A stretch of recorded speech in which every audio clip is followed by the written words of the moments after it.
Vorige week in DFM waren een serieuze poging om Boels Londen van het eerste plak af te zitten. Het vlaggen ze krek net en ze eindigen op het tweede plak. Maar ja, Joert binnen in de Harkema en daar binnen ze bloedfanatiek. Want ze hakken wel de letters. Zo maar even. De N, de G, de D en de O en springen. Ja, en de M, de T, de S en de E. Jongens en famkes, neem me klaar voor? Ja! Oké, dank je de tijd, dank je de tijd. Nou, in. Slimmerig wordt dat u de Noors komt.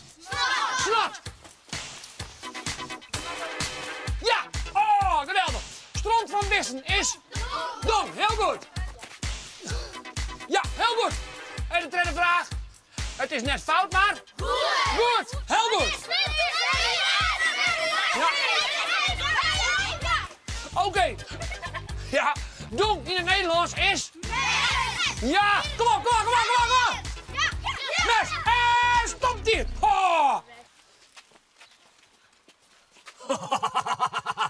Dit is echt supergoed. Kijk naar het eerste plak, maar wel een tweede plak. Wat een super raar spel. Wil je zien waar we wint? Abonneer dan op het YouTube kanaal.